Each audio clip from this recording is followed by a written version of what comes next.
Saudara, sejumlah saksi dan barang bukti sudah diperiksa polisi, namun apakah ini cukup kuat untuk mengusut penyebab kematian Sutrimo, pegawai Eksjampitsus, dan membantah dugaan kematian Sutrimo terkait dengan kasus TPPU yang menjerat Eksjampitsus? Kita bahas bersama dengan mantan Kabar Eskrim, Pak Ito Sumardi, yang telah bergabung bersama kami di Kompas Petang. Selamat petang, Pak Ito. Petang, Mas. Pak Ito, kita pernah berdiskusi dan Anda menyatakan bahwa kematian yang mencurigakan sebenarnya bisa diungkap secara ilmiah atau scientific crime investigation. Salah satu opsinya adalah dengan melakukan otopsi. Nah, pertanyaannya, kenapa langkah ini belum juga diambil oleh polisi? Ya, yang pertama kan jenazah sudah dimakamkan ya, karena permintaan otopsi tidak diizinkan oleh pihak keluarga. Tapi ada aturan yang mengatur, yaitu ekshumasi ya, atau penggalian jenazah untuk dilakukan pemeriksaan secara kedokteran forensik. Itu diatur dalam pasal 133 sampai dengan pasal 136 KUHP ya.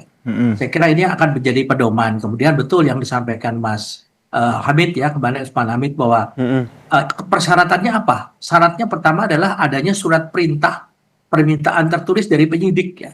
Tanpa ada surat penyidik maka tidak bisa dilakukan ya. Itu diatur dengan tegas bahwa dalam pemeriksaan itu untuk pemeriksaan luka, mayat atau bedah mayat untuk bisa mengetahui cara kematian, penyebab kematian maupun waktu. Diatur dalam pasal 133 ayat 2. Kemudian adanya kehadiran penyidik beserta pengamanan pemerintah setempat, dokter, pembantu sampai dengan petugas pemakaman dan bahkan keluarganya saat dilakukan ekshumasi. Kemudian yang paling penting di sini adalah bahwa secara normatif memang KUHP tidak mewajibkan izin keluarga secara mutlak. Namun kewajibannya adalah pemberitahuan atau notifikasi terlebih dahulu kepada keluarga korban. Nah, sebelum ekshumasi atau bedah mayat dilakukan. Dalam pasal 134 ayat 1 diatur jika keluarga keberatan, penyidik wajib menjelaskan secara rinci ya maksud dan tujuan pembedahan tersebut ya kepada keluarga.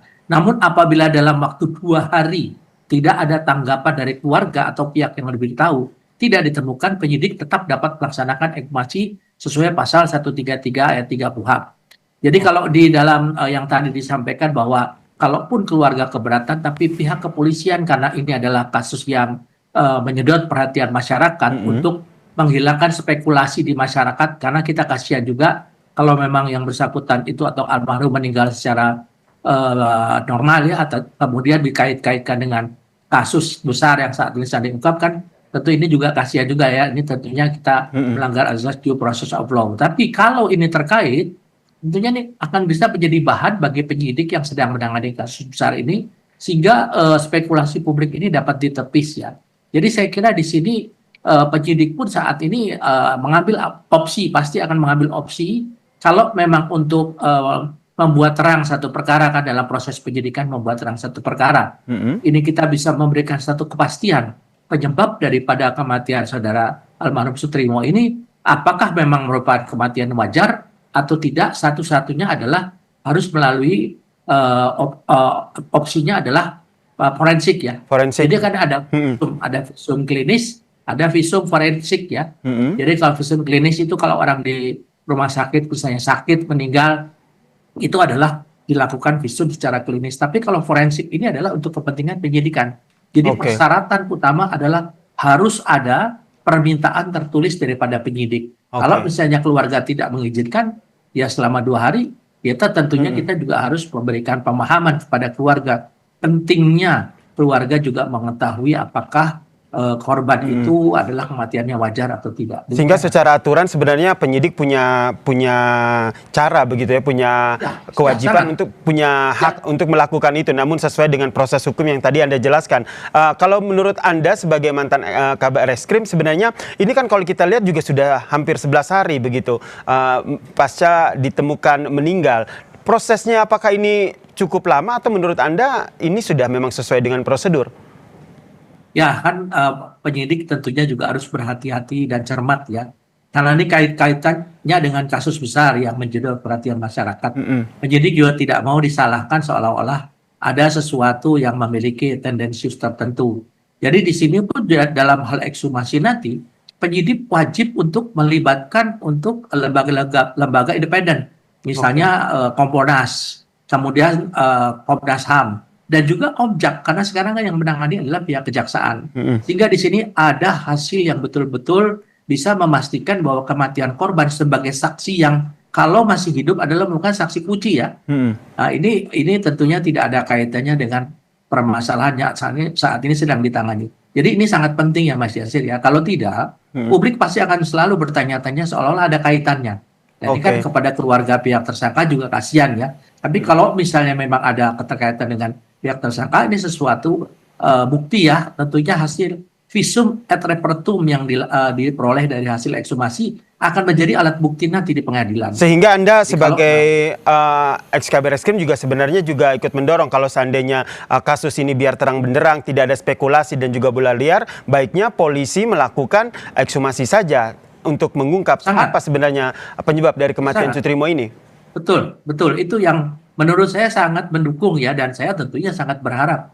Jadi jangan sampai ini menjadi bola liar. Karena kan kalau sudah menjadi jenazah, kemudian kita lakukan ekshumasi untuk kepentingan penyidikan, dan ini juga untuk kepentingan keluarga. Jadi jangan sampai ada kesan seolah-olah keluarga menutup-tutupi, ada kesan seolah-olah ada mungkin satu imbalan tertentu sehingga keluarga tidak mau membuka masalah ini. Jadi saya kira kasihan kan. Jadi lebih baik sekarang kita lakukan secara hukum, kita lakukan secara penyidikannya secara terang benderang sesuai dengan aturan yang berlaku. Karena kalau misalnya ada yang menghalang-halangi juga pelaksanaan itu juga ada pasalnya, pasal 222 ya. Kalau Jadi Pak saya Ito kira sendiri melihatnya ini sudah terang benderang atau seperti yang tadi Anda sampaikan bahwa ini dikaitkan dengan kasus besar sehingga polisi harus berhati-hati. Nah, berhati-hati di sini tuh apa yang lebih dipertimbangkan, Pak Ito? ya kita tentunya mengumpulkan bukti-bukti awal dulu ya, memeriksa saksi, kemudian dokter, kemudian kita juga harus melihat rekam medis almarhum ya. Kalau kita sudah yakin bahwa memang yang bersangkutan memiliki riwayat medis yang kayak penyakit yang serius, tentunya kita akan mengarah kepada keterangan dari dokter ya. Kemudian juga kan kalau memang ada luka ya yang bersangkutan, apakah luka lecet ataukah luka jatuh dan sebagainya, itu pun juga nanti harus dikaitkan dengan bagaimana hasil rekam digital ya dari CCTV. Jadi CCTV kan bisa melihat pada saat yang bersangkutan itu sampai di tempat tersebut dan kemudian tergeletak. Dan siapa yang memeriksa, siapa yang membawa, dengan ambulannya dari siapa, bagaimana sampai proses sampai ke rumah sakit. Nah ini tentunya memerlukan waktu bagi penyidik yang untuk mengumpulkan keterangan ini. Setelah ada keyakinan bahwa penyidik merasa bahwa perlu untuk didalami melalui proses otopsi, meskipun keluarga tidak mengizinkan, tentunya kita bisa menempuh jalan yaitu melakukan ekshumasi. Sehingga nanti apa spekulasi yang saat ini berkembang di masyarakat betul-betul bisa terbantahkan dengan fakta-fakta yang disampaikan. Apakah memang korban tersebut meninggal dengan wajar atau tidak wajar? Kalau wajar, selesai. Kalau tidak wajar, Ini yang harus diusut lagi ya. betul. Demikian. Sehingga kalau kita lihat juga sudah banyak saksi yang diperiksa, rekaman CCTV juga sudah diperiksa, sejumlah bukti. Namun Anda juga sebagai ex-Kabar Eskrim juga tetap mendorong agar Polri baiknya harus melakukan ekshumasi begitu sehingga kasus ini terang benderang. Ya, betul. Kalau menurut saya demikian ya, itu sebagai pemikiran atau pendapat yang profesional ya. Karena bagaimanapun juga itu salah satu persyaratan untuk mengungkap seseorang yang meninggal secara wajar atau tidak wajar itu tentunya ditempuh melalui forensik ya. Karena apa? Karena dengan forensik itu kalau dia sakit di rumah sakit, misalnya otopsi klinis selesai sudah. Tapi kalau dia meninggalnya itu bukan di rumah sakit, apalagi sekarang dikaitkan dengan kasus besar yang sedang ditangani, tentunya hal ini juga memerlukan kepiawaian dari penyidik untuk bisa mengungkap kasus ini dan memberi secara kejelasan kepada masyarakat, menghilangkan spekulasi apakah korban meninggal dengan wajar atau tidak wajar. Jadi bagi saya pendapat profesional saya ini harus dilakukan. Termaksud menyampaikan juga ke publik terkait dengan hasil penyelidikan sementara terkait dengan hasil lab 4 yang sampai saat ini juga belum disampaikan ke publik, kemudian hasil analisa dari CCTV yang hingga saat ini juga belum disampaikan ke publik. Menurut Anda ini juga harus disampaikan ke publik begitu sehingga bisa meredam spekulasi ini? Ya, begini. Dalam satu proses penyelidikan itu kan ada penyelidikan yang baru setengah jalan dan penyelidikan yang lengkap. Kalau penyelidikan setengah jalan disampaikan akan menimbulkan spekulasi baru. Nah, sehingga ini yang tentu penyidik juga akan menghindarkan penyidik akan harus memiliki satu keyakinan bahwa fakta hukum yang ditemukan berdasarkan scientific crime investigation atau penyelidikan secara ilmiah ini betul-betul dapat dipertanggungjawabkan secara hukum. Karena kalau misalnya penyidik menyampaikan sesuatu hasil yang tidak sesuai dengan kenyataan, tentunya ada konsekuensi ya terkait masalah profesionalisme daripada penyidik ataupun mungkin ada tuntutan dari keluarga.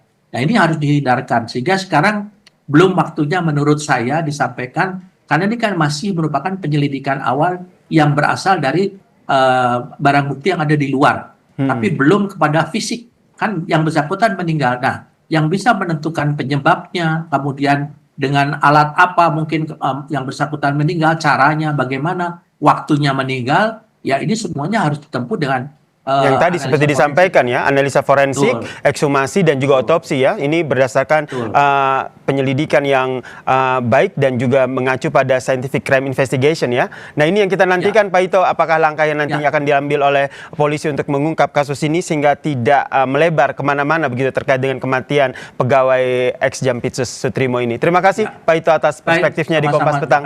Salam sehat Pak Ito. Sorry, salam sehat.